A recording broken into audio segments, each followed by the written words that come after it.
Bon, chers compatriotes, c'est tout pour moi un véritable plaisir d'échanger avec vous. Aujourd'hui, je vais me prêter à un exercice pas très facile parce que je vais faire une petite genèse pour parler de Maurice Kamto. Parce que certains l'ont découvert seulement devant le Conseil constitutionnel, c'est-à-dire en 2018, durant le contentieux post-électoral. D'autres l'ont découvert en 2020, en 2022 et d'autres le découvrent aujourd'hui. Mais beaucoup de Camerounais sont surpris de voir un homme redoutable, un homme courageux, déterminé, face à une dictature euh, quarantenaire, une dictature qui ne lâche rien. Mais Maurice Kamto est là, il résiste. Il est prêt à donner de sa vie. Beaucoup sont ceux-là qui se posent la question, mais qui est Maurice Kamto? Et parce que je vous rappelle que même comme les Camerounais ne connaissent pas Maurice Kamto, la dictature connaît bien, bel et bien qui est Maurice Kamto. La France connaît Maurice Kamto. La France a la peur au ventre d'avoir un Maurice Kamto. Parce que la France sait bien évidemment qu'il y a des faux accords qui ont été signés par M. Bi et par Amadou Ahidjo pour, comme ça, appauvrir le peuple camerounais contre les intérêts du peuple camerounais. Et cela est des notoriétés publiques, ça ne fait l'objet d'aucune contestation. Mais aujourd'hui, ils ont face à eux quelqu'un qui ne recule face à rien. Quelqu'un qui s'est en rupture totale avec les vieilles pratiques qu'on nous a servi depuis 43 ans et même bien avant cela, la France-Afrique. Maurice Kamto veut arriver au pouvoir uniquement à travers le peuple camerounais. Il ne se tourne face à personne. Vous avez vu au départ, il était attaqué de tous les côtés. Tu es le sous-préfet de la France, tu viens pour servir les intérêts de la France, mais cela a été balayé d'un revers de la main parce qu'il n'y a aucune preuve matérielle pour étayer cela. C'est M. Biya qui est l'incarnation de la France au Cameroun à travers les politiques qu'il a lui-même mises en place. Nos ports fluviaux sont toujours gérés par la France, nos chemins de fer, je veux dire, notre économie est tenue par la France, notamment par Bolloré. Tout le monde le sait. Et ils ont là quelqu'un, Maurice Kamto, qui ne veut pas de compromis, ni de compromission pour arriver au pouvoir. Il veut arriver au pouvoir uniquement par le peuple camerounais. Il veut avoir les coups de frange pour défendre véritablement les intérêts du peuple camerounais. Alors, qui est ce Maurice Kamto-là? Parce que, rappelons-le que Maurice Kamto est dans le courant de pensée de nos nationalistes qui prônaient toujours l'autodétermination, la vraie indépendance. Et c'est ça qui fait peur. Parce que là, notre histoire, depuis Amadou Ahidjo jusqu'à M. Biya, notre histoire a été mise entre parenthèses. Et Maurice Kamto veut continuer cette histoire-là parce qu'il est dans cette école de pensée.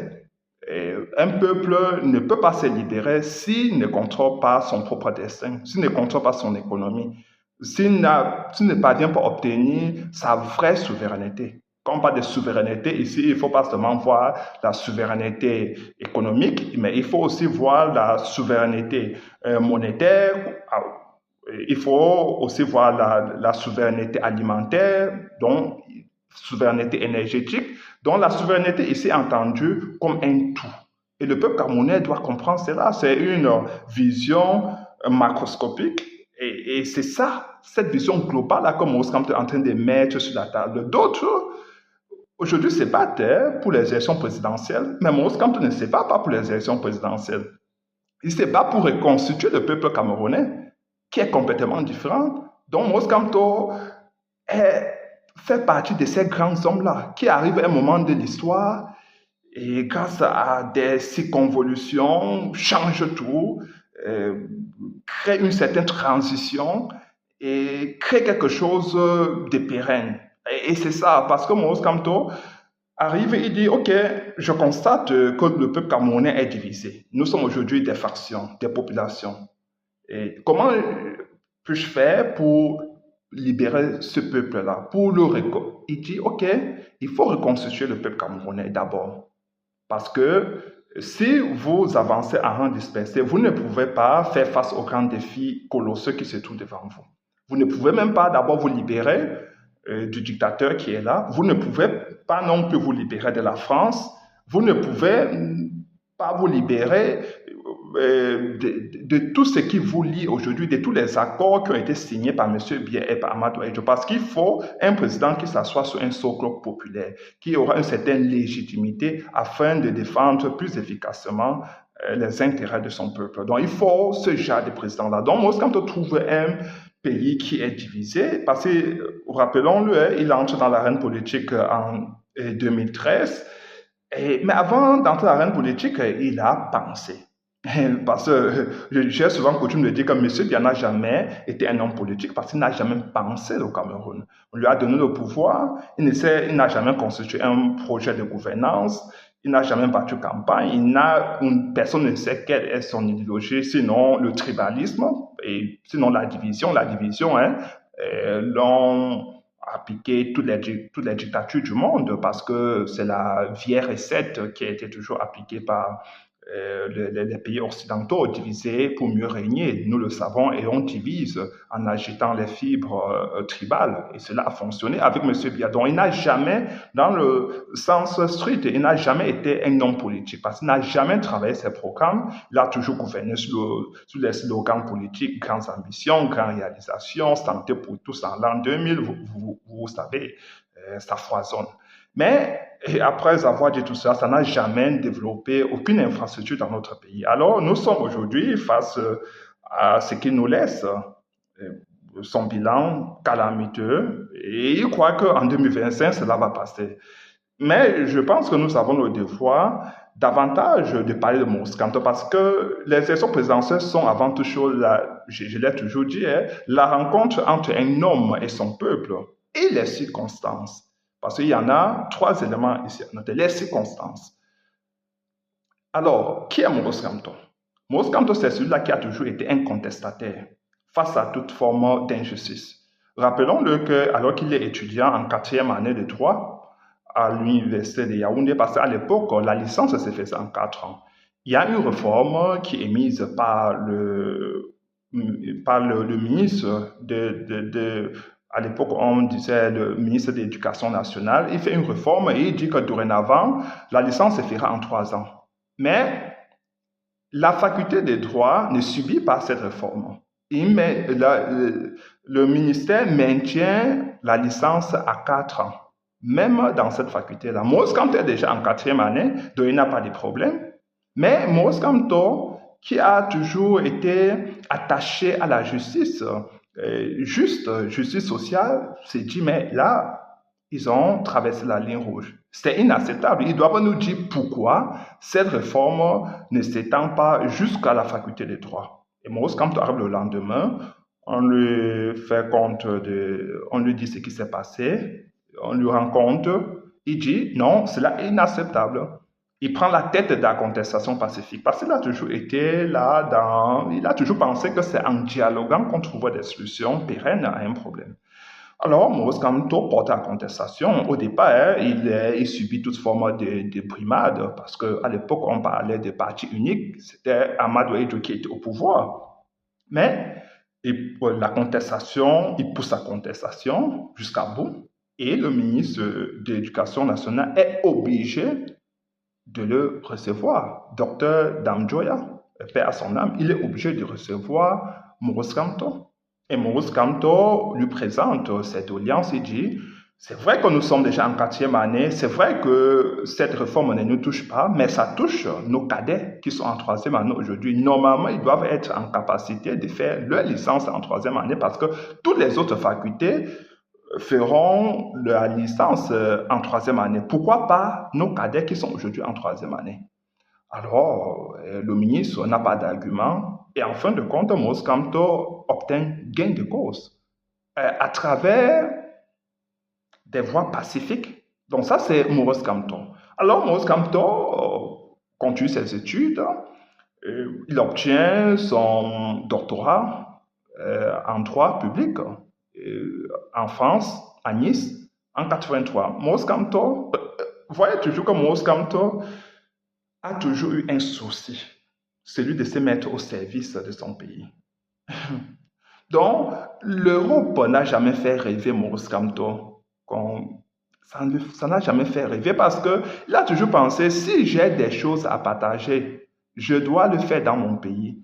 Si j'ai des idées que je pense utiles, si modestes soient-elles, je dois les mettre au service de mon pays. Donc, Maurice Kamto il obtient son doctorat, il soutient sa thèse de doctorat un vendredi et immédiatement le week-end, il prend la route pour retourner au Cameroun alors qu'il a des offres partout parce qu'il obtient son doctorat en droit avec mention très bien. On lui dit d'ailleurs même qu'à l'époque, pour que tu puisses publier ta thèse, il fallait, c'est pas comme aujourd'hui où on dit, OK, tu peux publier ta thèse. Non, mais à l'époque, il fallait que ça soit vraiment d'une certaine étoffe pour que tu puisses être permis, pour qu'on te donne la permission de faire cela. Donc, moi, quand on dit ta thèse sera très utile pour les générations à venir, il faut vraiment que tu rendes public cette thèse-là. Donc, il a publié.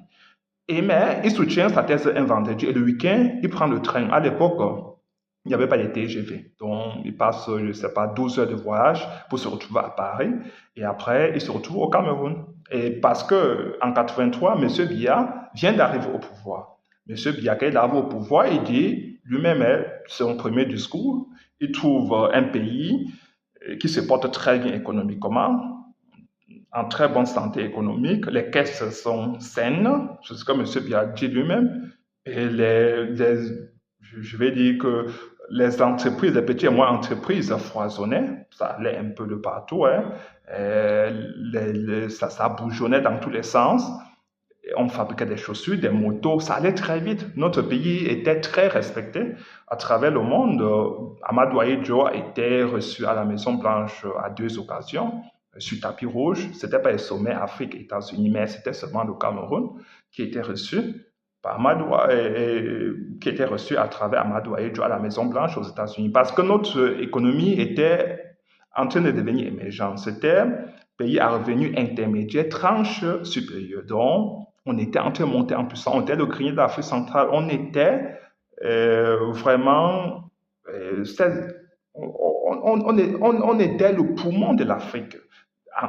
Pas seulement d'Afrique centrale, mais de l'Afrique, parce que, regardez, notre flotte aérienne était saturée d'avions, les vols directs, et nous, on desservait aussi en Côte d'Ivoire, au Congo et dans tous les autres pays. Donc, c'est comme ça, notre pays était respecté. Donc, Moïse Kamto arrive au pouvoir dans ce contexte-là.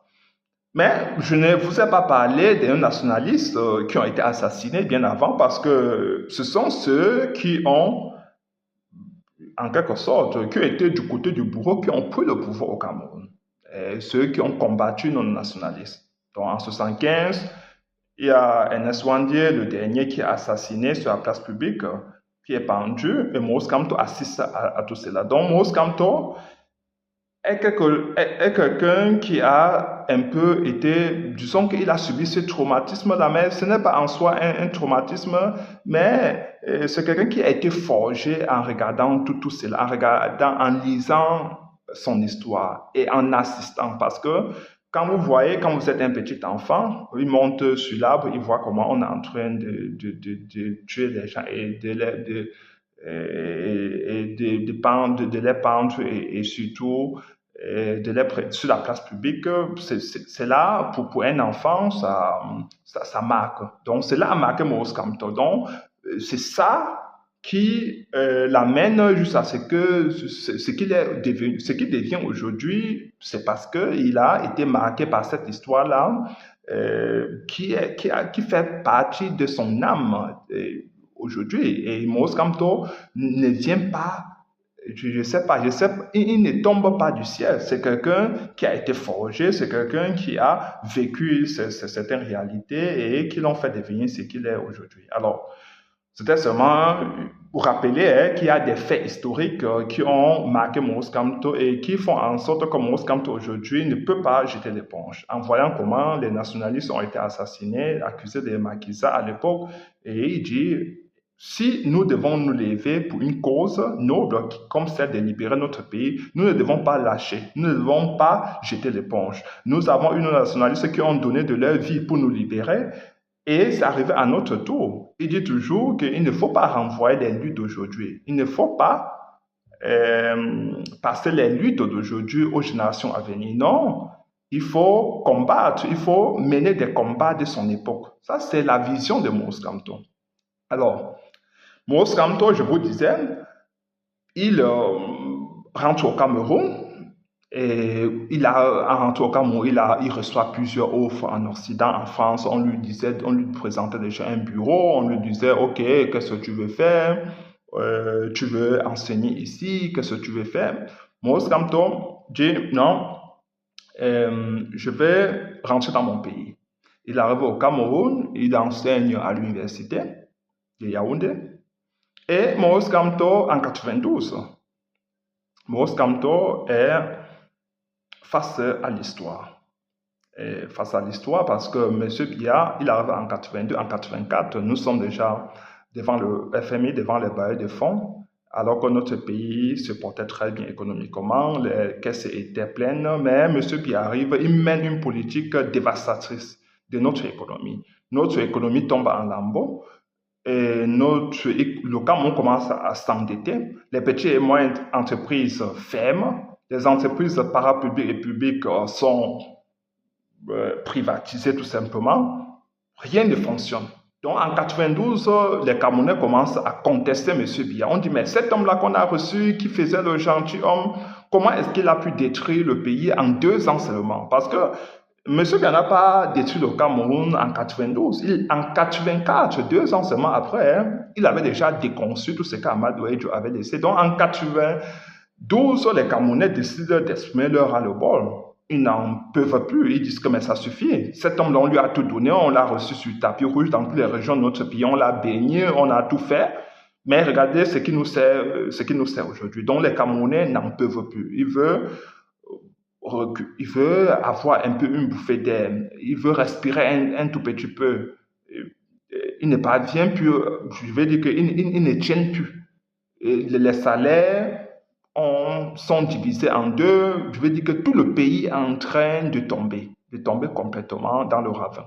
Alors, Maurice Kamto décide d'être porte-parole de John Fungi. Parce que, rappelons-le, que John Fungi n'a jamais été un intellectuel. Je vais dire que c'est quelqu'un qui était très courageux, très charismatique, mais c'est quelqu'un qui faisait aussi la politique de M. Biya à travers les slogans. Mais il n'avait pas un programme de gouvernance. C'est-à-dire qu'il lui manquait certainement ce côté intellectuel qu'a Maurice Kamto. Maurice Kamto a tout ce qu'avait John Fungi, mais il a le côté nationaliste en lui, mais aussi le côté intellectuel qui fait en sorte qu'il regarde le Cameroun pas seulement comme un pays isolé, mais il regarde dans sa globalité. Comme je vous parlais des accords, nous sommes liés par des accords, il faut sortir ces accords. Les accords monétaires, les accords partenaires économiques, les accords militaires, il faut sortir ces accords-là. Donc, Maurice Kamto, il a conscience de ces sujets-là. Il sait qu'il faut mettre ces sujets-là sur la table. Il sait qu'on ne peut pas se développer avec ces accords, avec le franc CFA, mais pour cela, il faut d'abord qu'il arrive au pouvoir. Il faut qu'il reconstitue le peuple camerounais qui est aujourd'hui divisé en factions. Alors, donc, Maurice Kamto, lui, il a conseillé. C'est là qu'on, contrairement à un John Fungi qui avait une vision nationale, ou nationaliste, mais une vision un peu étriquée du Cameroun. Alors, mais Maurice Kamto dit, OK, je vous disais que les élections présidentielles sont la rencontre entre un homme et son peuple et les circonstances. En ce moment-là, John Fungi, c'est celui-là qui est la tête de proue, c'est celui-là qui représente la contestation. Et Maurice Kamto se met à son service. Avec son intellect, il décide d'être intelligible. C'est-à-dire, il parle de grands sujets, il prend le micro, il est porte-parole de John Fungi, alors que John Fungi ne lui a pas demandé. Ce n'est pas comme aujourd'hui où vous voyez des gens, on leur demande, OK, si vous êtes d'accord avec Maurice Kamto, celui qui représente la lutte pacifique aujourd'hui, celui qui incarne le changement, il faut le soutenir. N'attendez pas des choses, ne commencez pas avec la politique politicienne où on commence déjà à dire partageons le gâteau alors que nous n'avons même pas encore le gâteau en main. Il veut déjà que la proie, alors qu'il veut déjà qu'on partage des choses alors qu'il y a encore toute une lutte devant, alors que le chemin est encore très long. Parce qu'aujourd'hui, certains, et il veut pour soutenir Maurice Kamto, ils disent, OK, si tu gagnes, il sera ministre de tel, il faut qu'on signe telle charte, il faut qu'on signe ceci. Non. Maurice Kamto a soutenu John Fungi alors que John Fungi ne le connaissait ni d'Adam ni d'Ève. Mais Il savait que c'était son moment, en ce moment-là, il devait se mettre au service de son pays.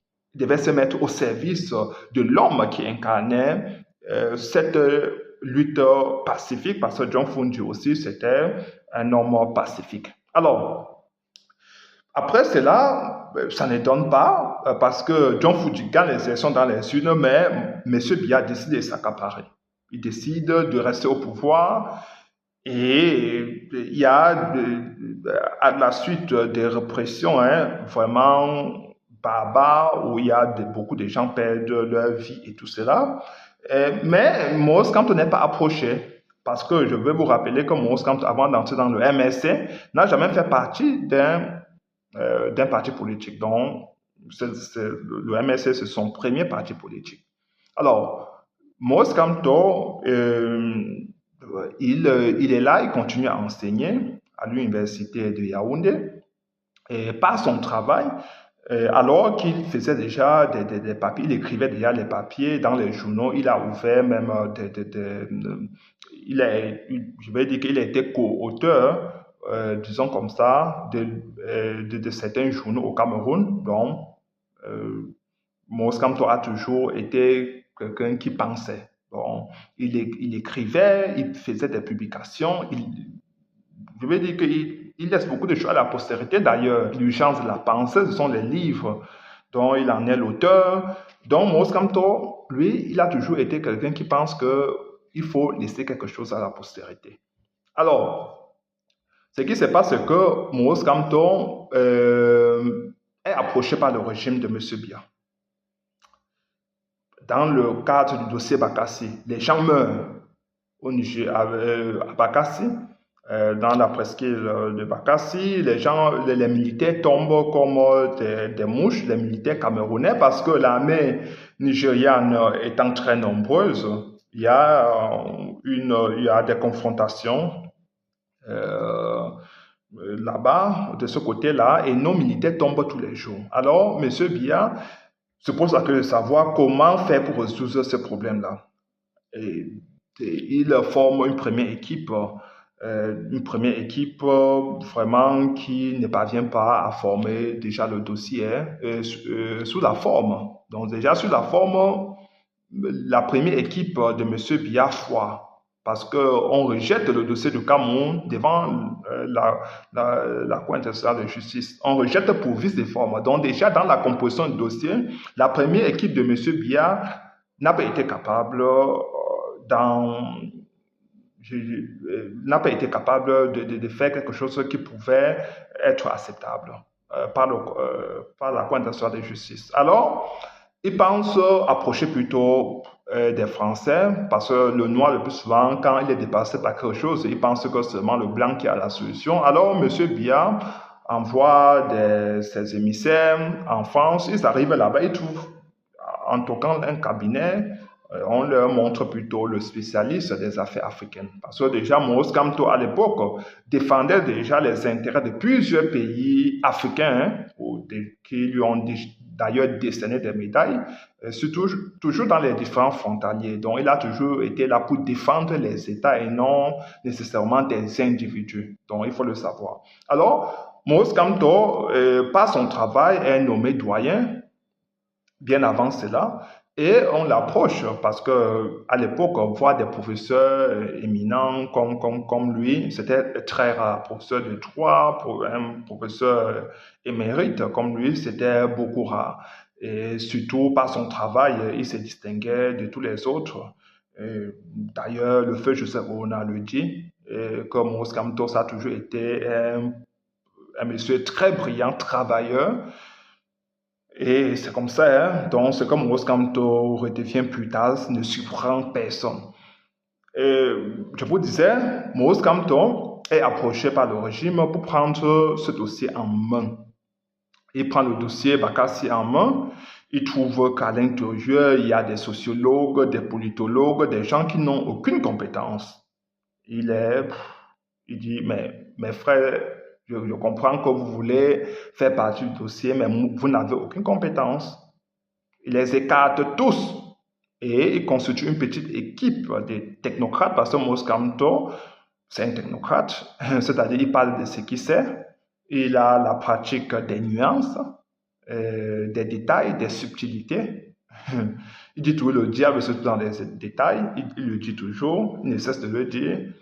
Et donc chaque mot compte, chaque mot est porteur de conséquences qui peuvent être dramatiques. Donc Maurice Kamto comprend cela, il prend le dossier Bakassi et il constitue son équipe, il est tête de file, avocat conseil, co-agent, représentant du Cameroun de la partie administrative, d'abord de la partie technique, pas nécessairement de la partie administrative, donc de la partie technique, c'est-à-dire il doit contribuer à l'écriture, il doit aussi mettre sa touche pour défendre les intérêts du Cameroun devant la Cour internationale de justice. Maurice Kamto le fait. Donc, il le fait en tant que doyen. Parce qu'on l'approche, on lui dit, veux-tu prendre ce dossier? Voudrais-tu ou voudriez-vous prendre ce dossier en main? On sait que vous nous contestez, que dans vos papiers, vous critiquez M. Biya, mais c'est le président qui a demandé à ce qu'on vous appelle.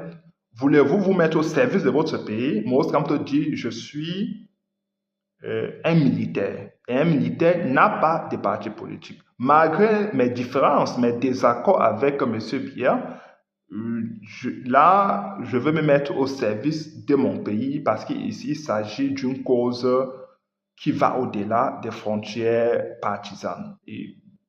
Ici, il s'agit de l'intégrité territoriale de mon pays et je ne peux pas me mettre à l'écart. Je vais y contribuer. Et Maurice Kamto accepte de prendre ce dossier-là en main. Et Maurice Kamto prend le dossier, comme je vous disais tantôt, à un certain moment, parce que tout se passe bien, on appelle à un cessez-le-feu, alors que nos militaires tombaient comme des mouches, le cessez-le-feu préserve quelques vies. Et devant le Conseil constitutionnel, Maurice Kamto, par son travail acharné, Maurice Kamto parvient comme ça à gagner des procès.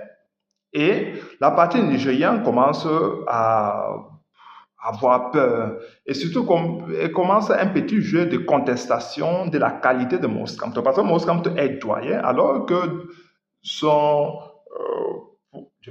adversaire de l'autre côté, c'était Attorney General. Il était procureur, mais aussi ministre de la Justice. Alors que du côté camerounais, c'était un doyen. Et, alors, le Niger commence à contester Maurice Kamto. On dit que le Niger dit que Maurice Kamto signe les documents qui engagent et impliquent le Cameroun en tant que qui. Et c'était aussi une question technique très difficile. Et Maurice Kamto est obligé, et le régime de M. Biya se trouve face à un dilemme. Ils disent que, mais comment devons-nous faire? Parce que M. Biya n'a jamais voulu que Maurice Kamto fasse partie de son gouvernement, surtout pas qu'il puisse occuper un ministère régalien. Donc, M. Biya a toujours eu peur de Maurice Kamto parce que son itinéraire était bien connu. Et c'est Joseph Ouna qui rapportait toujours cela au régime, qui fait attention à cet homme-là. Tout ce qui touche brille. Quand il fait un petit geste, il faut prêter extrêmement attention. Donc, Maurice Kamto, lui, il est là dans son coin. Je vous disais tantôt, au départ, il n'est pas mêlé à ce dossier-là. Mais après, par dépit, ils sont obligés d'appeler Maurice Kamto. Et Maurice Kamto, je vous disais, quand la partie nigériane commence à contester la qualité de Maurice Kamto, M. Biya est alors obligé de créer un poste sans portefeuille, un poste non régalien comme celui de ministre délégué auprès du ministre de la Justice, un ministre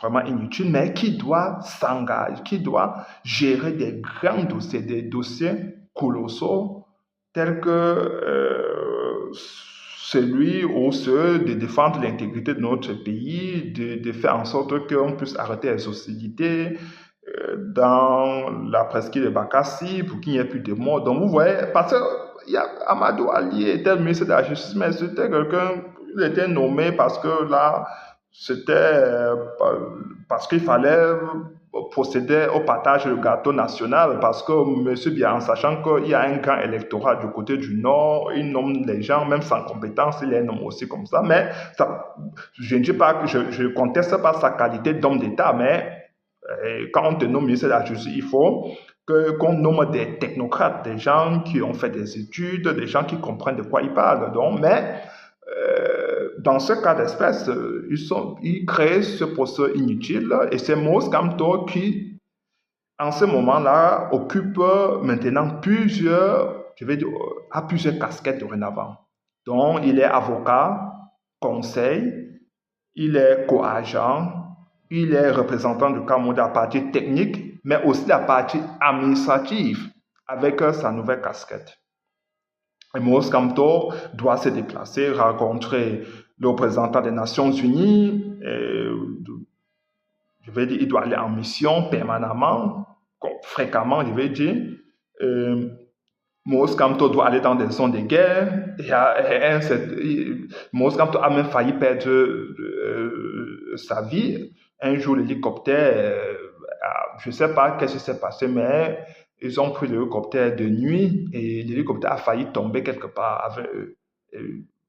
Et cela a marqué tellement Maurice Kamto parce que là, il a commencé à comprendre ce que faisaient nos militaires. C'est pour ça que Maurice Kamto, quand il lui dit, Maurice Kamto, rappelez-vous, quand il fait sa première sortie, on lui dit que mais tu as géré le dossier Bakassi. Tu avais la carrure d'un ministre de la Justice. Comment est-ce que tu as pu accepter être en dessous de quelqu'un, d'Amadou Ali, ministre de la Justice, qui en l'occurrence n'avait aucune compétence, n'a fait aucune étude? Comment as-tu accepté de mettre au service de quelqu'un comme Amadou Ali? Maurice Kamto a toujours dit ceci. On peut se mettre au service de son pays pour des idées que l'on amène. Pas nécessairement parce qu'on va occuper des hautes responsabilités. Mais il faut savoir être humble. Et il dit dans le dossier Bakassi, après on lui pose la question, ok, tu as joué au dossier Bakassi, c'est pas ça qui te pousse vraiment à vouloir devenir président de la République. Ça, c'est la première fois qu'il entre dans l'arène politique. Il dit, mais si c'était cela, même tous nos militaires pouvaient aussi aspirer à être président de la République. Que c'est beaucoup, c'est très grand, mais très peu pour que ça puisse susciter en moi cette aspiration de devenir président de la République. Être président de la République, ça veut dire se mettre au service de tout un peuple, d'un pays, comme le Cameroun. Donc, il dit que Maurice Kamto a toujours été un homme humble. Et ses premiers mots qu'il a dans l'arène politique, il dit je veux qu'il y ait libération des énergies. Et que les talents puissent éclore, que des Camerounais puissent travailler. C'est vrai que ce slogan avait été volé plus tard par notre compatriote Cabral Libi. Il s'en est approprié de ce slogan, mais ce slogan ce sont les premiers mots de Maurice Kamto. Si vous allez sur YouTube, vous voyez à l'arène en 2013, quand Maurice Kamto fait ses premières sorties en tant qu'homme politique actif et dynamique. Alors, Maurice Kamto, je vous disais tantôt, il gère ce dossier Bakassi. Il risque sa vie, il va dans des zones de guerre où des armes crépitent. En fin de compte, le Cameroun obtient gain de cause. Maurice Kamto sort triomphant. Et il est félicité par M. Biya. Et Maurice Kamto l'a toujours dit que dans ce dossier-là, M. Biya signait les documents à temps. Quand il fallait signer les documents, il le faisait à temps parce que tout le monde a toujours été habitué par l'inertie de M. Biya au point où signer les documents même représente un gros problème. Mais Maurice Kamto, étant un monsieur humble, a toujours donné tout le crédit à M. Biya parce que il a toujours dit il faut, quand vous servez votre pays, il faut le faire de tout votre cœur. Oui, il faut le faire parce que vous ne le faites pas seulement pour vous, vous le faites pour l'intérêt général. Donc, c'est à ce titre que Maurice Kamto a toujours pensé que cela dépassait toute autre considération. Alors, chers compatriotes, Maurice Kamto obtient gain de cause dans ce dossier-là, mais je vais sauter un passage pour vous dire que quand Maurice Kamto gère le dossier Bakassi, il ne gère pas comme c'est comme un avocat qui est payé. Non, non, non, non, non, non. Il fait économiser beaucoup d'argent en réduisant, premièrement, en réduisant l'équipe qui était constituée d'un nombre pléthorique de personnes non compétentes. Maurice Kamto fait économiser de l'argent, mais deuxièmement, parce que Maurice Kamto, il allait en mission le plus souvent, et on le gérait comme quelqu'un, comme un ministre qui allait en mission. Pas, on ne payait pas ses honoraires en tant qu'avocat, en tant que technocrate, non, sinon ça devait coûter des milliards au Cameroun. Donc Maurice Kamto a fait économiser de l'argent au Cameroun, pour le compte du Cameroun. Il faut toujours le dire, chers compatriotes. Et Maurice Kamto, sachant que son entrée dans le gouvernement est vraiment lourde de conséquences, Maurice Kamto accepte quand même parce qu'il passe des nuits blanches, parce que quand on le nomme ministre délégué, Maurice Kamto passe des nuits blanches, il se tourne, il se retourne, il dit, mais dois-je accepter ce poste-là? Après, il se dit, qui doit gérer le dossier Bakassi si aujourd'hui je me retire parce que je suis en désaccord avec M. Biya? Qui doit gérer le dossier Bakassi? Donc, M. Maurice Kamto dit, OK, en tant que patriote, je sais que cela va me suivre jusqu'à ma tombe. Si demain je décide d'entrer dans l'arène politique, on devra m'opposer cela. On devra me demander pourquoi tu fais partie du régime de monsieur, du gouvernement de M. Biya, parce que je l'ai toujours dit, Maurice Kamto n'a jamais fait partie du régime de M. Biya, il a fait partie d'un gouvernement, un gouvernement de 7 ans. Maurice Kamto n'est même pas allé à terme d'un gouvernement de 7 ans. Il a démissionné quand il est allé à La Haye signer les derniers documents de la rétrocession de Bakassi au Cameroun. Donc, quand il allait signer ces derniers documents, quand il est retourné au Cameroun, il a démissionné. Ça, c'est Maurice Kamto. Et il ne faut pas oublier cela, chers frères et sœurs, que Maurice Kamto n'a jamais fait partie du régime de M. Biya. Il accepte d'entrer dans le gouvernement parce qu'il doit porter à terme le dossier Bakassi. C'est un patriote. Et même cela devait le suivre, salir sa carrière. Il a dit, OK, je vais le faire. Et je vous disais tantôt que, parce que peut-être je ne suis pas très organisé, hein, je vous disais que tantôt que Maurice Kamto a pris tellement de risques, hein, parce que imaginez-vous un temps soit peu que il a soutenu la candidature de John Fungi. Il s'est mis au service de John Fungi. Mais sa carrière universitaire, sa carrière professionnelle était menacée. Et le régime, parce qu'il était à l'université, ne voit pas aujourd'hui comment certains professeurs soutiennent mordicus au régime M. Biya. Ils ont peur de leur carrière, mais Maurice Kamto n'a jamais eu peur. Il a toujours pris des risques, au prix même de contrarier, je veux dire, de compromettre sa carrière professionnelle. Maurice Kamto a toujours dit, quand l'histoire est devant vous, il faut faire partie de cette histoire-là. Donc Maurice Kamto, lui, il décide en ce moment-là de dire que, OK, il y a les élections présidentielles de 92, il se met au service de John Fungi, il risque sa carrière professionnelle, sa carrière universitaire, mais il dit, si même il me rétrograde à l'université, ça ne me dit absolument rien. Je sais que c'est une cause noble pour laquelle je me suis levé et il faut payer le prix. Déjà que nos nationalistes ont donné de leur vie, ça ne sert à rien du tout. Donc, Maurice Kamto a toujours été dans ce courant de pensée de nos nationalistes. Subir je vais dire, accepter ces sacrifices-là, ce n'est pas de tout le monde. Hein. Vous voyez, aujourd'hui, avec quelques petites offres, des professeurs commencent à donner des explications tordues, ils entrent dans des contorsions pour justifier des choses qui ne sont pas justifiables. Et je vais dire que c'est comme ça, c'est la réalité d'aujourd'hui, mais même d'avant, c'est la réalité. Beaucoup de professeurs acceptent de se compromettre comme ça parce qu'il faut recevoir quelques sommes d'argent et c'est comme ça, mais c'est comme ça dans une dictature. Dans une dictature, il faut être fort. Alors, Maurice Kamto est dans l'arène politique en 2013. Qu'est-ce qui se passe? Je vous dis que Maurice Kamto a observé le Cameroun de manière sociologique. Il voit que c'est un peuple divisé. Il voit que le peuple camerounais n'a jamais été aimé. Je sais que cet humanisme que Moïse Kamto présente au peuple camerounais, c'est vrai, il est vrai et authentique. Mais Moïse Kamto dit, il faut ressortir cela. Pour la première fois, il faut exprimer cet amour au peuple camerounais, faire comprendre au peuple camerounais que leurs dirigeants doivent d'abord l'aimer. Oui. C'était la première chose parce que il voit que le climat qui prévaut au Cameroun, qui prévalait et qui prévaut encore au Cameroun, c'est un climat délétère, climat de violence.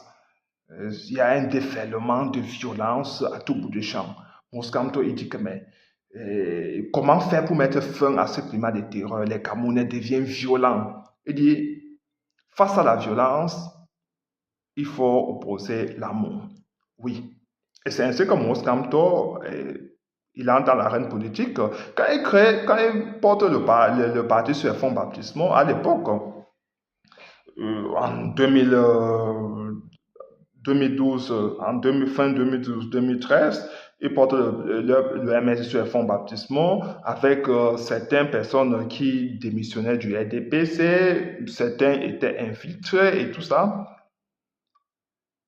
Après seulement quelques mois, beaucoup qui ont démissionné et qui ont commencé à accuser Moïse Kamto de gourou, commencé à accuser Moïse Kamto de tribaliste. Parce qu'ils croyaient que Moïse Kamto créait le parti, je veux dire, faisait partie de ce projet-là parce qu'il voulait faire comme les autres. Mais il n'avait pas compris Moïse Kamto. Parce que Moïse Kamto disait toujours, j'entre dans la politique pour faire la politique autrement. Mais il n'avait pas compris ce que ça voulait dire autrement. Très, très important, chers compatriotes. Ce mot autrement, on dit que Moïse Kamto, quand il est dans l'arène, on dit que qu'est-ce que vous mettez dans autrement? Il dit faire la politique avec les Camerounais. Expliquer aux Camerounais, parler à la conscience des Camerounais.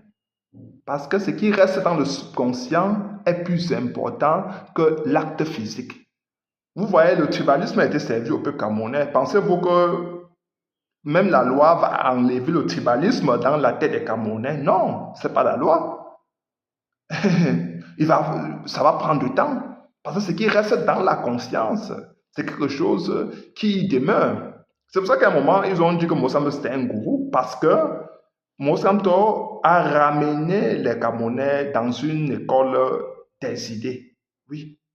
Et parler à la conscience des Camerounais pour qu'ils puissent comprendre ce que ça voulait dire de manière pédagogique, avec une certaine patience qu'on lui connaît. Et les Camerounais ont commencé à s'en approprier de ces éléments-là importants qui leur permettent de comprendre leur réalité et surtout de savoir qu'ils ont la clé de leur libération entre leurs mains. Ils doivent se mettre face à leur destin. Mais il a, à travers le discours Moïse Kamto, il a pu mettre les Camerounais face à leur destin, face à leurs responsabilités. Dit que c'est vous qui détenez les clés de votre libération, pas quelqu'un d'autre. C'est vous qui contrôlez votre destin, pas quelqu'un d'autre. Faites comprendre au peuple camerounais qu'on doit vous servir des projets. Quand vous voyez les opposants critiquer Moïse Kamto, dire qu'on ne l'aime pas, c'est parce que Moïse Kamto les force à travailler. Avant, c'était les slogans. Parce que M. Biya nous servait des slogans, grandes ambitions, grandes réalisations, santé pour tous, sans aucun projet. Et les opposants marchaient dans ces sillons-là, parce que c'était de la paresse politique. Paresse politique, d'une vacuité intellectuelle criarde. Et Moïse Kamto arrive sur la scène politique, il dit, OK, il dit d'abord, OK, il faut un projet de société. 5 piliers. Organisé en 5 piliers. Il dit, aujourd'hui, sachez-le que si je veux faire partie du projet MSC, il faut qu'on crée un parti arc-en-ciel où il y a toutes les représentations nationales. Ce sont les premiers mots de Moïse Kamto. On dit que mais cela veut dire quoi? Il dit non, on fait la politique avec tous les Camerounais. Ça veut dire que dans le directoire, il faut qu'il y ait toutes ces représentations-là.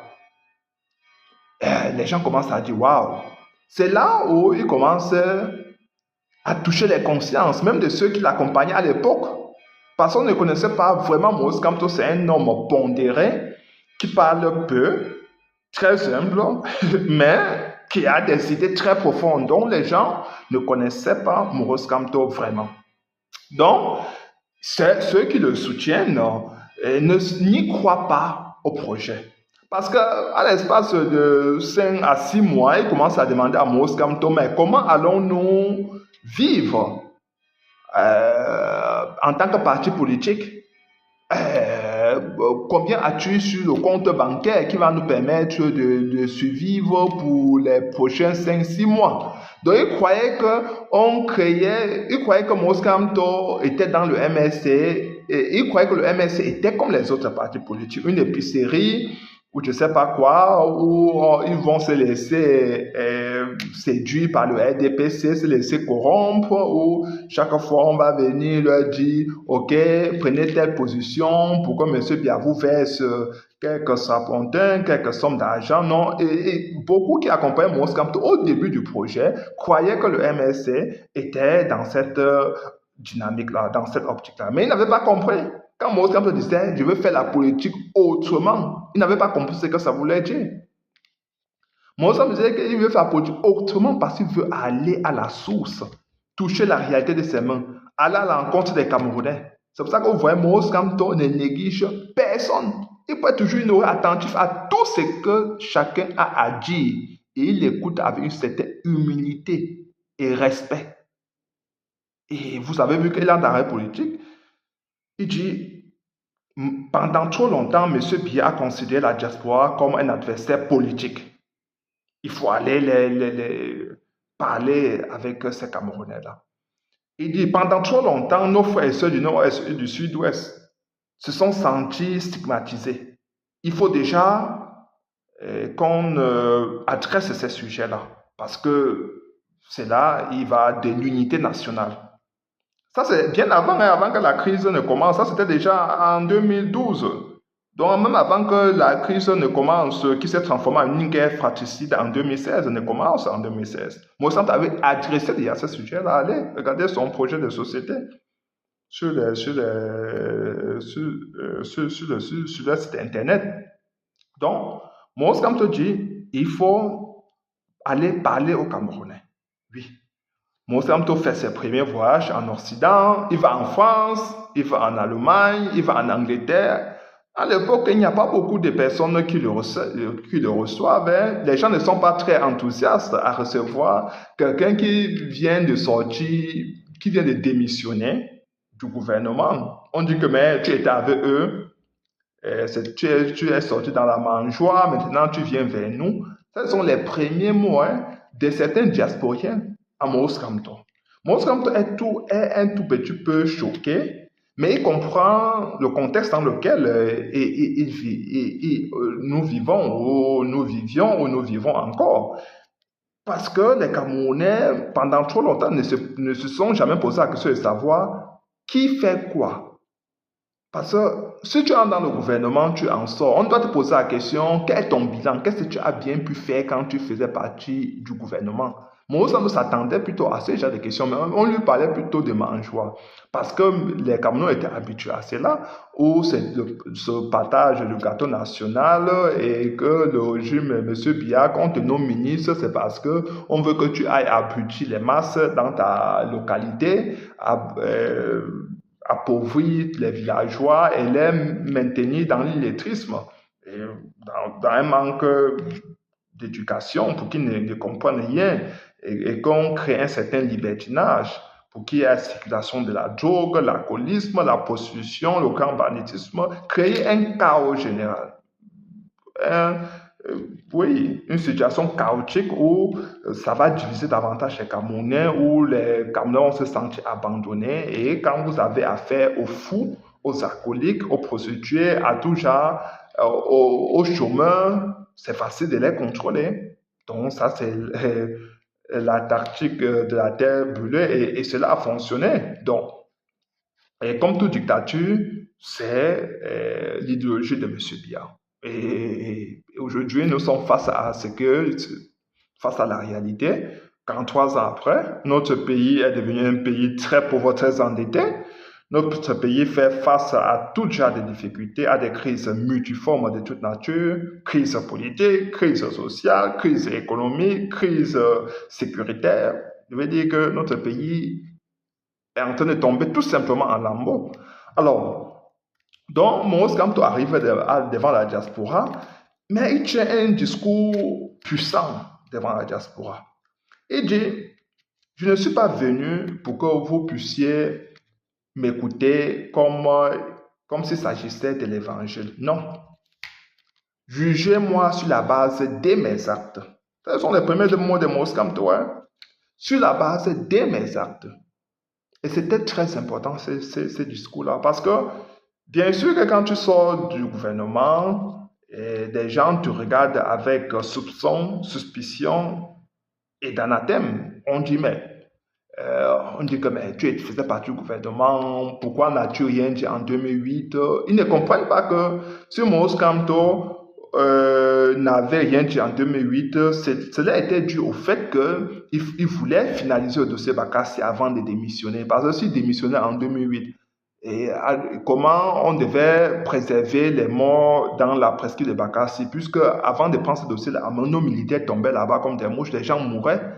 Qui devait prendre en charge ce dossier-là déjà alors que déjà le premier dossier avait déjà été rejeté pour vice de forme, sans que même les juges d'accord dans la justice ne jugent opportun d'examiner le contenu. Donc c'est quand Maurice Kamto prend le dossier-là qu'on obtient gain de cause. Donc Maurice Kamto réfléchit, il dit même s'il démissionne même, qu'est-ce qui va arrêter la dictature? Rien du tout, hein. Parce que, entre autres, ce que M. Biya a passé en 2008, on parlait de la guerre, de la crise de faim, les jeunes Camerounais avaient faim et tout ça, mais M. Biya avait modifié des dispositions pour s'éterniser au pouvoir. Et c'est ça que les Camerounais contestaient aussi, que tu ne peux pas décider comme ça de t'éterniser au pouvoir.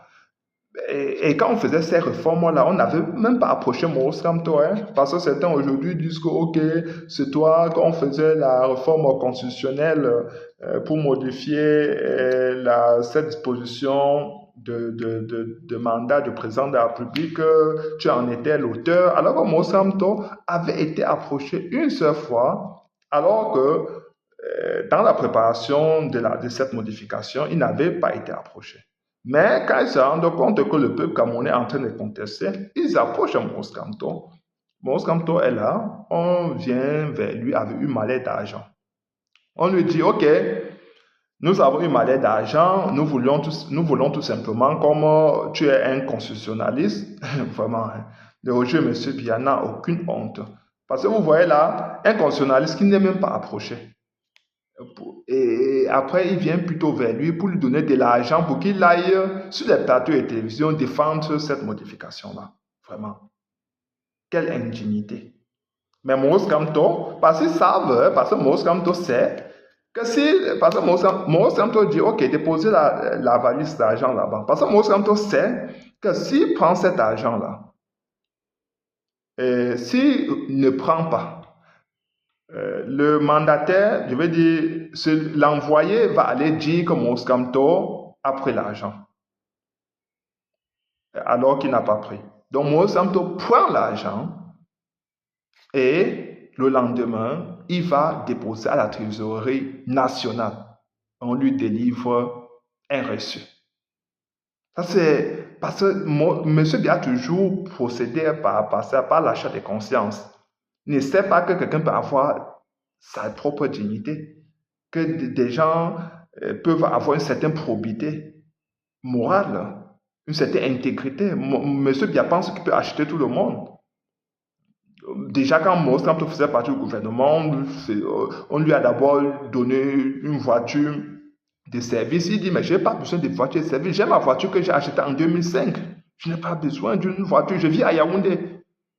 Je n'ai pas besoin de 2 voitures. Ma voiture me suffit. On veut lui donner une maison. Il dit que, mais je n'ai pas besoin d'une maison.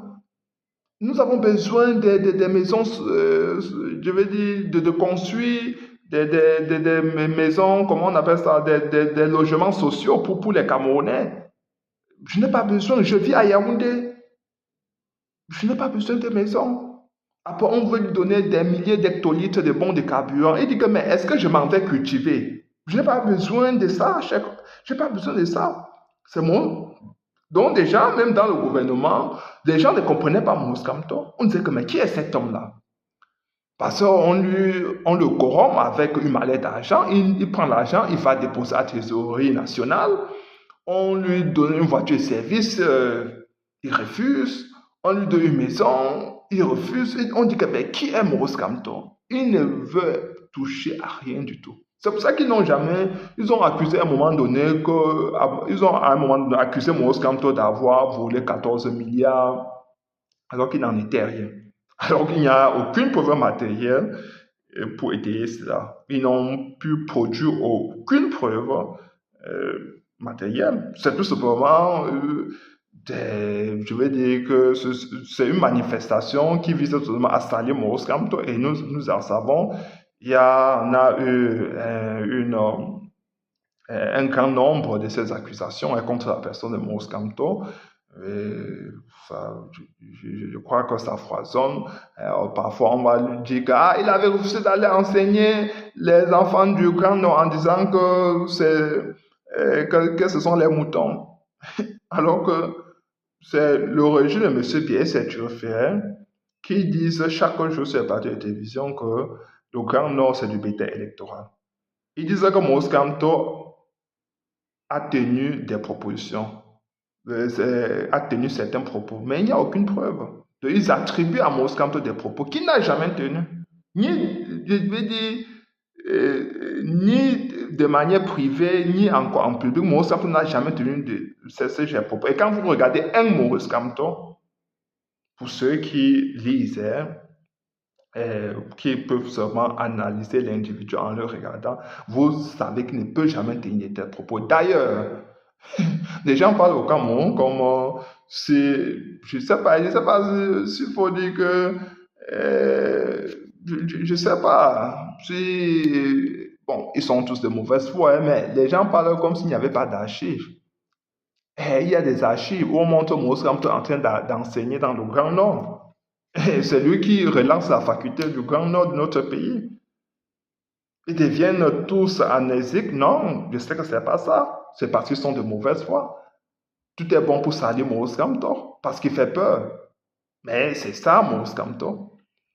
Et il a enseigné dans toutes les universités de notre pays. C'est lui qui relance la faculté du droit à Yaoundé. Il a géré la faculté du droit politique, du droit à Yaoundé.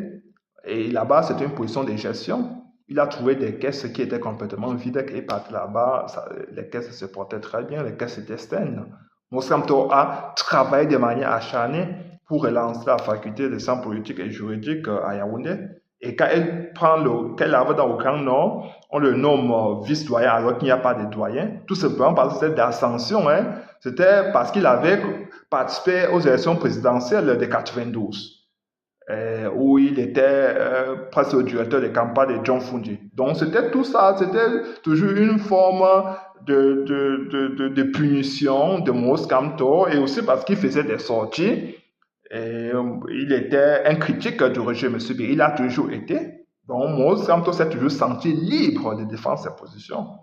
Parce que, dois-je vous rappeler, seulement, ce n'est pas une petite partie que je n'ai pas voulu, j'ai voulu vous économiser de cela, mais je pense qu'il faut rappeler que Maurice Kamto, quand il vous dit qu'il est dans le courant de pensée de nos nationalistes, c'est parce que Maurice Kamto, c'est quelqu'un qui n'a pas peur de la mort.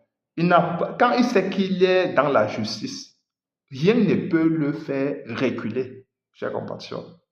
Parce que rappelez-vous que Maurice Kamto avait été arrêté à la suite de son débat avec le feu professeur Mononzana,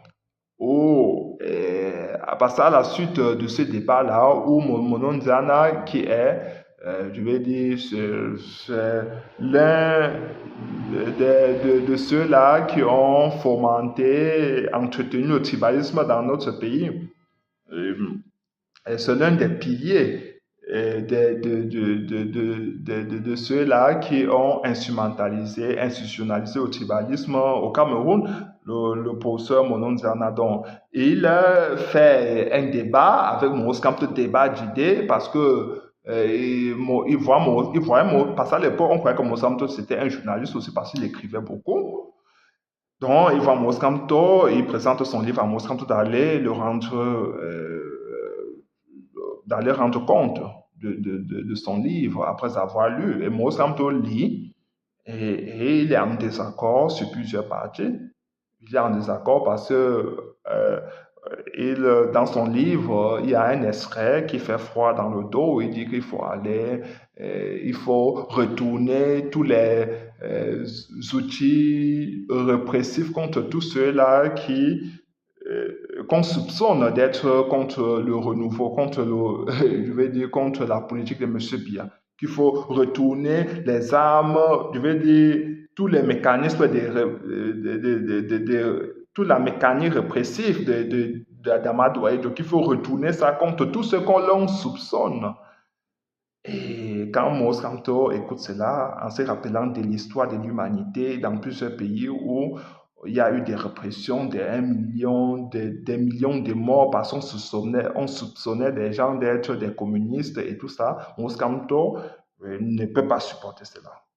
Et alors, quand il est en désaccord total, il rend public de cet ouvrage et et à la suite de cela, il y a un débat houleux entre lui et le professeur Monon Zana. Et après cela, il s'arrête Maurice Kamto à son domicile parce que à l'époque, il vivait, je crois qu'à la cité SIC. Il vit là-bas, on vient lui dire que le président de la République veut le voir, veut le rencontrer.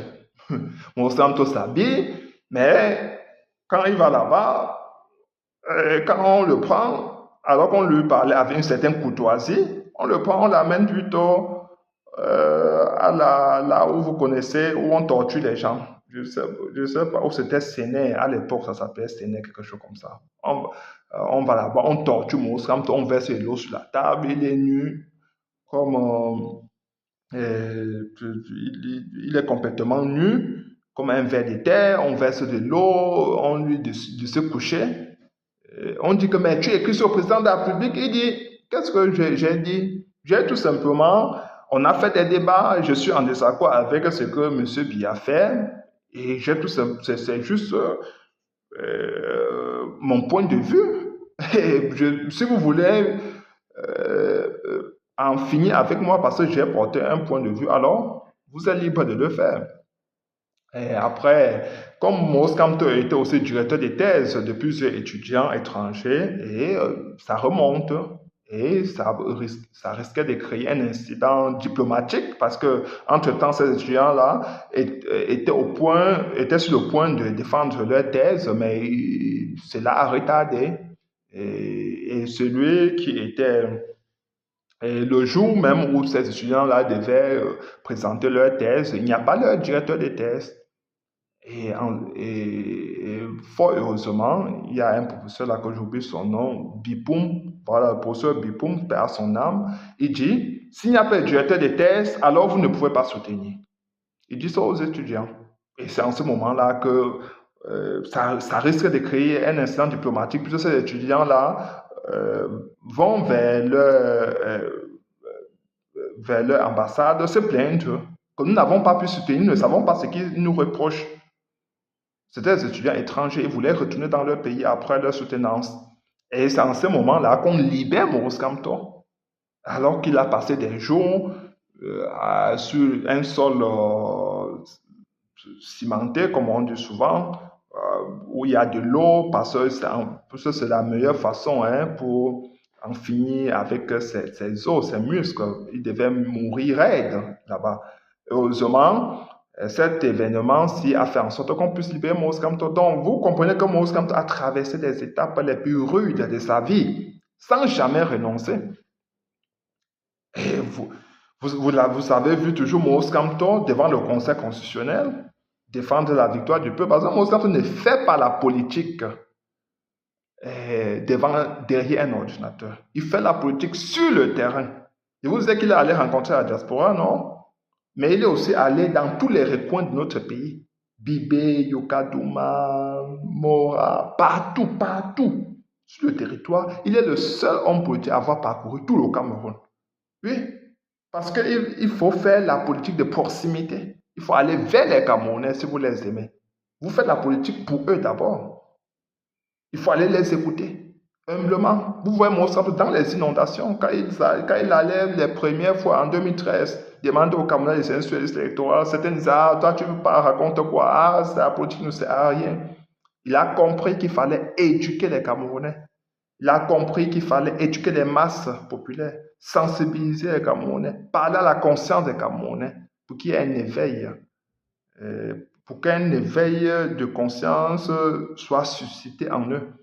Parce qu'il dit toujours, vous pouvez par un éclat arriver au pouvoir, mais si vous avez affaire à un peuple qui n'a pas une politique, une vision politique élaborée, qu'est-ce que vous en faites?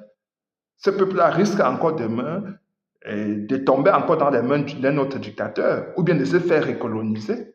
Donc Moïse Kamto veut un peuple libre, un peuple qui a d'abord, qui voit où on va, qui suit la vision, qui est dans une certaine dynamique. Et c'est ça toute la différence avec tous les autres, chers compatriotes. C'est ça toute la différence avec les autres. Alors, je vous disais que Moïse Kamto, vous avez vu, il a fait 9 mois de prison. Il a été assiégé, je veux dire, je ne sais pas comment il faut dire ça, à domicile. On ne sait pas si c'était un blocus, parce qu'il n'y a aucune disposition qui dit qu'il faut, aucune disposition judiciaire ou juridique qui dit qu'il faut bloquer quelqu'un chez lui pendant des mois, sans aucun mandat, sans rien du tout.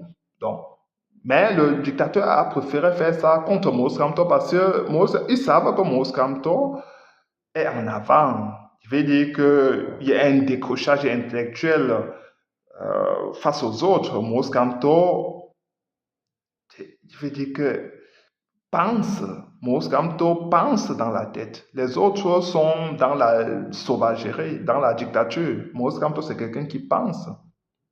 Donc, Moïse Kamto, je vous disais, parce que je n'ai pas oublié, c'est que Moïse Kamto, qui est-il? Moïse Kamto, c'est celui-là qui va libérer le Cameroun et la libération du Cameroun sera le début de libération de toute l'Afrique. Oui, notez-le, soulignez à mille très chers compatriotes parce que, pourquoi je le dis? Vous avez écouté Moïse Kamto, à plusieurs de ses sorties, il a dénoncé le franc CFA, il a parlé, il a expliqué le contenu de plusieurs accords avec des détails, avec une certaine subtilité. Le contenu des accords qui ont été signés contre les intérêts des Camerounais et même du peuple africain. Ce que les autres ne font pas. Les autres font du populisme, les soi-disant panafricains, c'est du populisme. Vous ne pouvez pas parler de panafricanisme si le peuple africain n'est pas constitué. Et pour constituer le peuple africain, il faut d'abord constituer le peuple camerounais, le peuple ivoirien, le peuple congolais, le peuple nigérien. C'est quand tous ces peuples-là vont se mettre ensemble qu'ils vont former le peuple africain. Et c'est en ce moment-là qu'ils pourront maintenant défendre leurs intérêts face aux autres nations du monde, face aux autres continents du monde. C'est là où ils pourront être plus efficaces dans la défense de leurs intérêts. C'est ça. C'est simple. Mais comment faire pour avoir ces peuples-là? On ne peut pas avoir un peuple avec un dictateur au pouvoir. Le dictateur, précisément, reste au pouvoir aussi longtemps parce qu'il parvient à diviser le peuple. Et c'est la vieille recette des colonisateurs. Diviser pour mieux régner, ne l'oubliez jamais. Parce que si le peuple camerounais aujourd'hui n'est pas prêt à converger vers la même direction, n'est pas prêt à faire converger leurs frustrations, ou bien ses frustrations, cela est dû, je vais dire, cela est du fait de notre tribalisme. Oui, Parce que le peuple camerounais, les Camerounais se regardent en chef défaillance, ils ont un tribalisme qui leur a été inculqué et pendant des années, parce que M. Biya s'est servi de cela. Il s'est servi des élites et par un lavage de cerveau, leur faisant croire que celui-là était... À chaque fois quand un homme politique montait en puissance, il fallait le salir, il fallait l'abattre. On créait je vais dire que des néologismes commencent à pleuvoir. On va dire Anglo-Bami, on va te dire mais qui sera jamais au pouvoir. Vous aurez tout genre de construction pour faire tomber l'homme politique qui est en face, pour faire tomber celui qui est en position éminente de faire tomber le dictateur. Le dictateur va mettre les journaux, les journalistes à charge, je vais dire à contribution pour qu'ils s'en chargent de cela, de cette diabolisation de l'homme politique, de l'opposant. Ici, dans le cas d'espèce, il s'agit de Maurice Kamto. Ce sont des journalistes à gage, ce sont des journalistes qui sont payés pour salir Maurice Kamto à longueur de journée, le diaboliser, le voir aux hégémonies. Mais nous en savons. Donc, c'est celui-là qui est combattu. C'est celui-là que la France ne veut pas voir au pouvoir. Parce que c'est un technocrate avant toute chose. Il ne doit pas être là dans des considérations politiciennes. Non. Il est là pour gérer des choses. Maurice Kamto fait partie de ceux-là, parce que les observateurs voient en Maurice Kamto quelque chose que le plus souvent, ils incarnent. Les observateurs, surtout la France, voient que Maurice Kamto parle très peu, mais il fait beaucoup.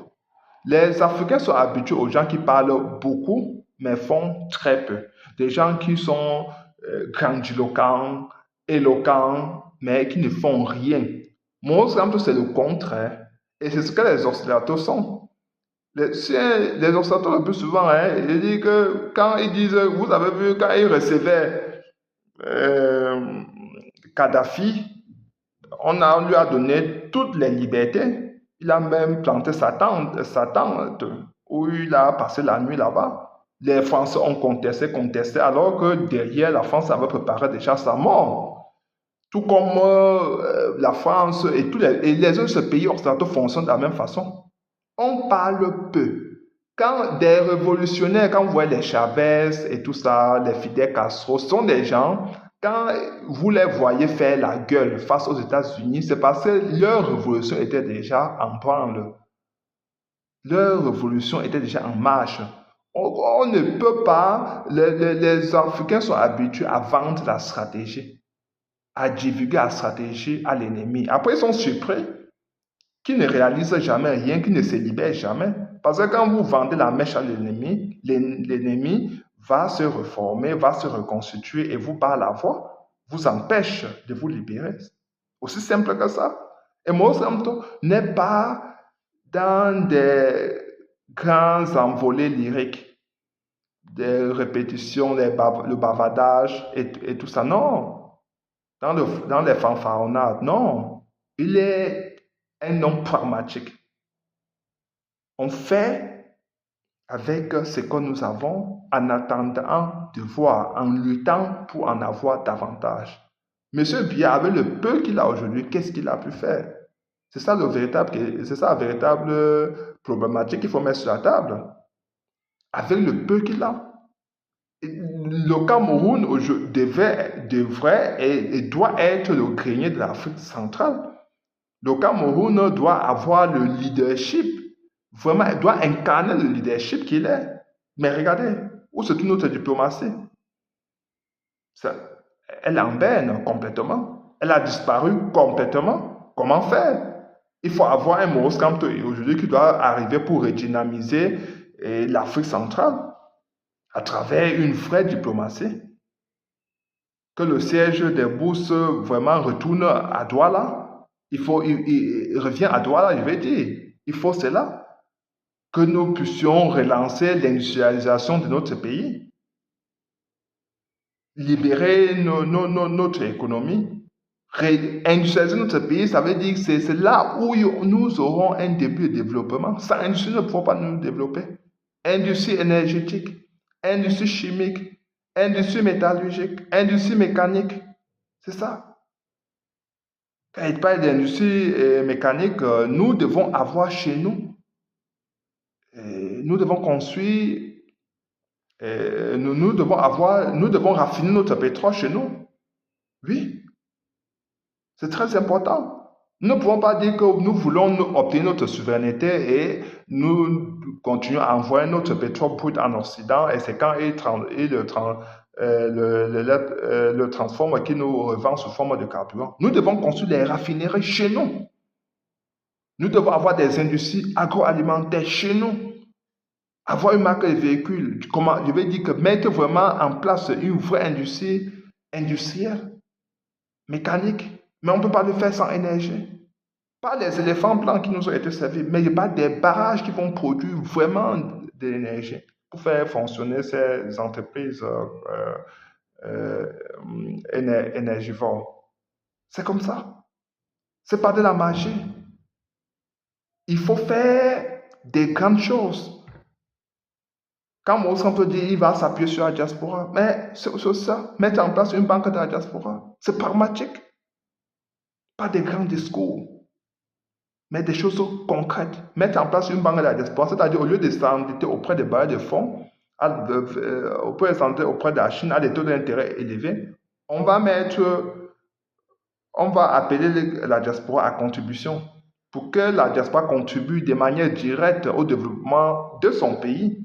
Vous allez voir qu'en échange, en contrepartie, la diaspora va recevoir un taux d'intérêt, mais qui sera beaucoup plus bas par rapport à ce qui nous est imposé aujourd'hui. Mais les diasporiens seront contents de faire cela.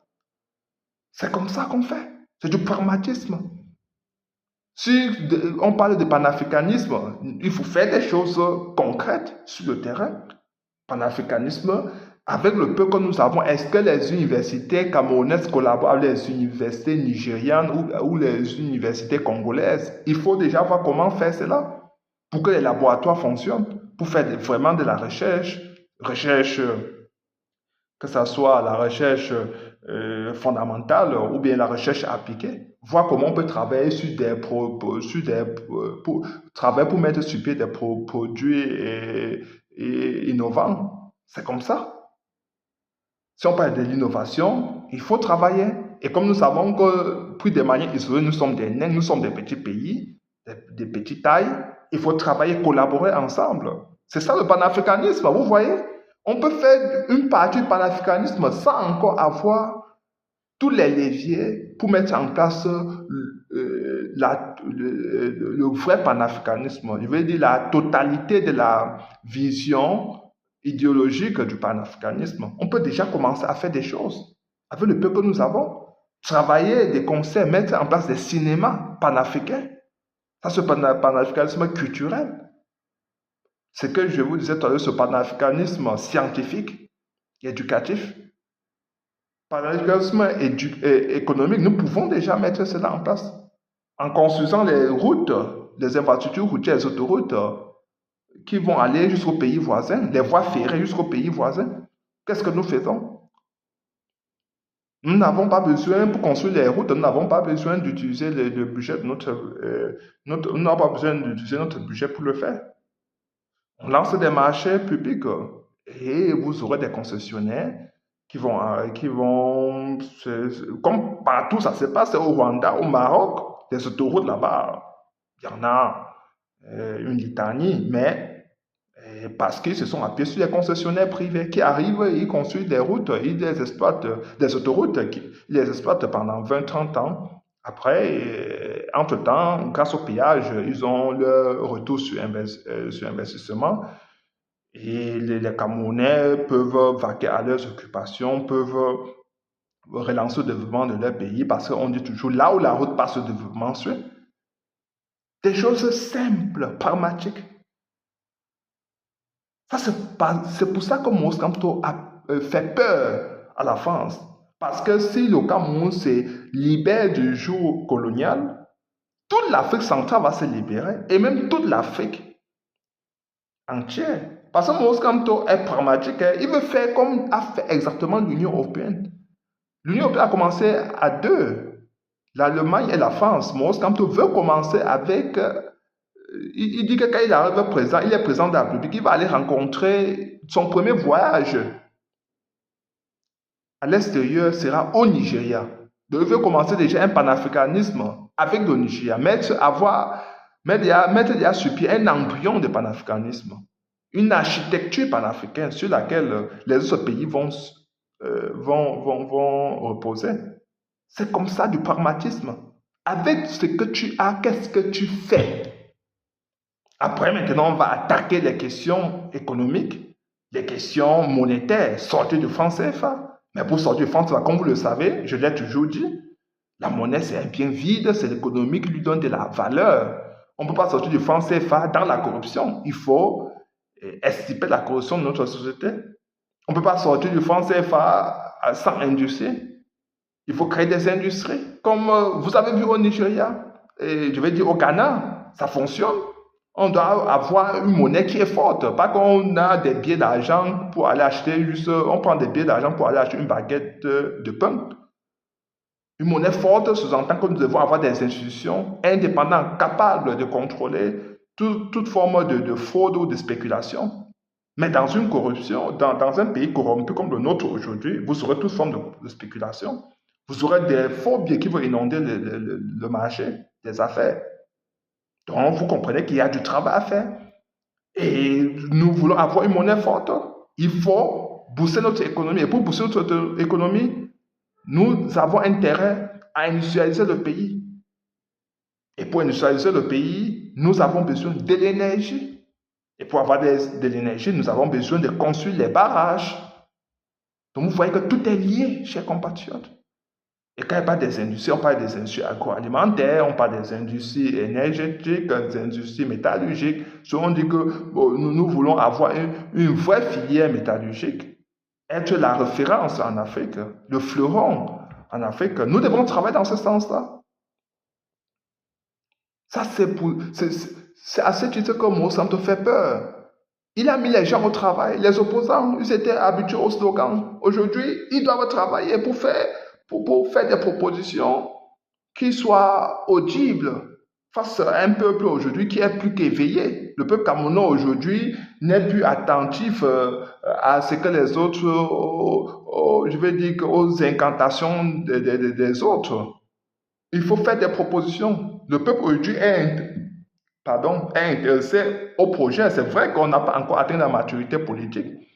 Parce que quand on va atteindre la maturité politique, le peuple va être dorénavant, va être tourné vers les projets. Aujourd'hui, les gens sont plus tournés vers les gens du même village, des mêmes communautés, alors qu'il faut normalement parler de projets.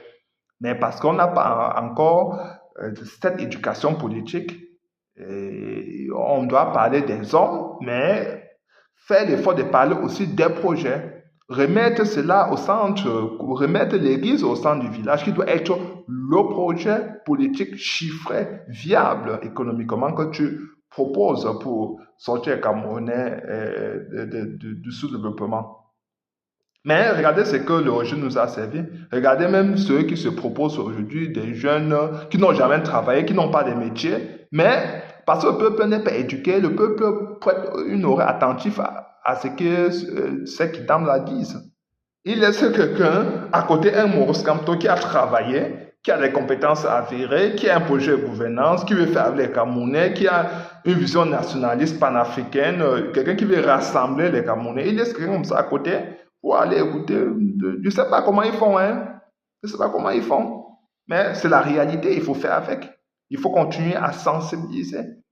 Il faut continuer à... Et Maurice Kamto, nous n'aurons plus jamais un homme comme ça. Parce que ce n'est pas facile de trouver un homme qui a toutes les qualités que nous recherchons. De la compétence, la probité, le courage et tout cela. Ce n'est pas facile de trouver ça en un seul homme. Parce que aussi, il ne veut pas marcher sur le sang des Camerounais pour arriver à la présidence. Il le dit toujours. Ce n'est pas écrit sur mon front président de la République. Je me bats pour que mes idées triomphent. Et si elle devait triompher avec les autres, avec d'autres, alors j'aurais gagné. C'est-à-dire qu'il ne veut pas arriver au pouvoir coûte que vaille, à tout prix et à tous les prix. Non, c'est pas ça sa philosophie. Mais il doit se battre. Le peuple camerounais a déjà trop souffert. 43 ans, ça suffit, non? Les autres ont capté toutes les ressources aujourd'hui, ils ont peur. Donc c'est là, c'est ce qui fait peur. Les paradis fiscaux, notre argent se trouve là-bas. Beaucoup de milliards qui sont stockés dans les banques. Beaucoup de terrains qui sont arrachés aux gens. Même comme Maurice Kamto l'a dit, rassurez-vous, il n'y aura pas de chasse aux sorcières. Jusqu'à là, ils ont peur. Maurice Kamto a dit, le président va percevoir ses indemnités en tant qu'ex-président, M. Biya. Il doit aller au village, il aura une garde rapprochée pour le reste de sa vie sur terre, toute sa famille sera protégée. Malgré cela, les gars, ils ont peur. Parce que je l'ai toujours eu coutume de dire, un dictateur est par nature narcissique. Il pense que s'il n'est pas au pouvoir, personne d'autre ne doit être au pouvoir. Et s'il doit disparaître, il veut disparaître avec tout le pays et avec tout le peuple. C'est ça. Un dictateur pense comme ça. C'est pour ça que parfois, quand vous voyez des choses s'enliser, ça ne dit rien, absolument rien à un dictateur. Quand je vous disais que la guerre fratricide dans le jeu nord et sud-est, pourquoi M. Biya laisse ça perdurer? Ça fait les affaires. Oui, l'économie des guerres, il faut laisser perdurer pour qu'il continue à organiser les élections frauduleuses, ça veut dire qu'il les a gagnées. C'est comme ça. Il a peur qu'en faisant des réformes, en mettant en place le fédéralisme que comme Maurice Kamto propose depuis toujours, il va perdre une petite partie de son pouvoir. Et il a peur de perdre le contrôle de son pouvoir. Donc il est prêt à mettre le pays à feu et à sang afin de rester au pouvoir. Alors que Maurice Kamto, déjà dans le projet de société, quand il mettait le parti sur les fonds baptismaux, il a adressé déjà le problème anglophone. Donc c'est un technocrate, il sait comment ces choses-là se résolvent. Le problème anglophone sera résolu. On n'a pas besoin de beaucoup de temps pour résoudre le problème anglophone. Libérer nos frères et sœurs qui ont été arrêtés dans le cadre de la crise anglophone, appeler à un cessez de feu. Maurice Kamto va faire son déplacement là-bas, rassurer les Camerounais là-bas et leur dire qu'ils sont des Camerounais à part entière et non des Camerounais à part.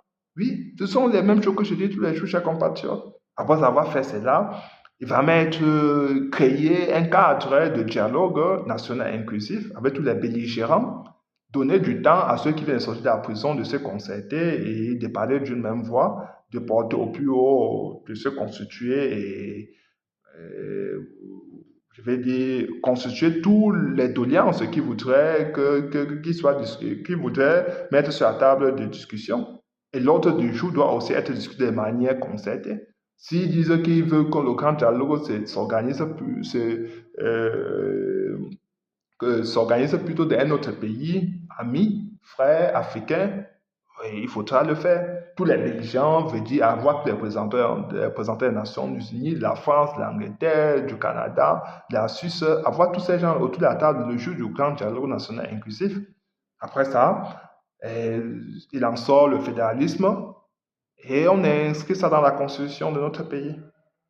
Et vous allez voir qu'il y aura une allocation effective des ressources de notre pays vers les États fédérés. La partie anglophone, le nord et le sud se représenteront un État fédéral, la partie francophone, un autre État fédéral. Plus tard, Maurice Kamto voudra étendre ce fédéralisme dans toutes les autres régions francophones pour qu'on ait un fédéralisme sur tout l'étendue du territoire national.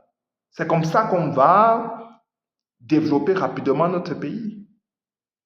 Et Maurice Kamto, qui veut lui-même être le prototype du patriotisme, va être là pour rassembler, parce qu'il doit incarner le peuple camerounais, incarner les institutions de notre pays. Il doit rassembler les Camerounais.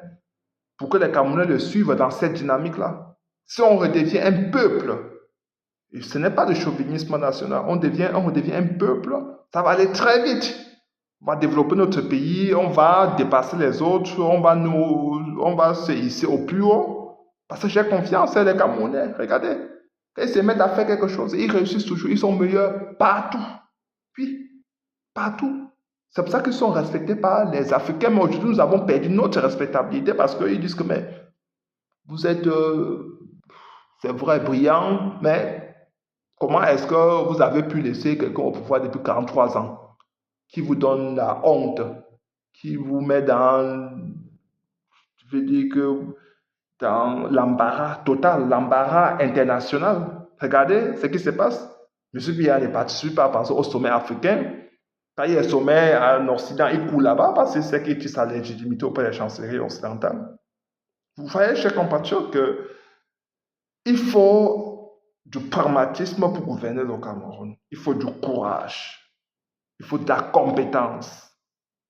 Il faut des hommes de qualité. Et en ce moment donné, c'est seulement Maurice Kamto qui incarne tout cela. Il n'y a pas autre personne. Il n'y a pas autre personne. Ça, c'est l'itinéraire. Ça, c'est Maurice Kamto, chers compatriotes. Ça, c'est ce qui fera de notre pays. Et je vais m'arrêter là parce que si je continue à parler de Maurice Kamto, nous aurons toute la nuit. Mais sachez-le, je vais dire, nous allons passer toute la journée. Mais sachons-le, Maurice Kamto va nous libérer de la France, va nous libérer de tout ce qui nous lie aujourd'hui et nous empêche de nous développer. Sachez-le. Et il va faire avec tout le monde, sans distinction, sans discrimination. Il fait la politique sans haine aucune, sans aucun désir de revanche. Ce sont les mots de Maurice Kamto. Il va s'appuyer sur tout le monde, sur toutes les communautés, sur tous les partis politiques, sur les femmes, sur les hommes, sur les intellectuels, sur les lettrés, sur les illettrés, sur tout le monde pour développer notre pays, sur les handicapés. Personne ne sera laissé au bord du chemin. Ça, c'est l'idéologie de Maurice Kamto, social-libéralisme. Il faut produire davantage de richesses et les partager de manière équitable. Nous en parlerons un autre jour, mais je vous laisse avec cette vidéo partager-la massivement et sachons-le, chers compatriotes, que nous avons une chance unique d'avoir cet homme-là à la tête de notre pays. Vous allez voir que nous allons réaliser des grandes choses. Ok? Ciao.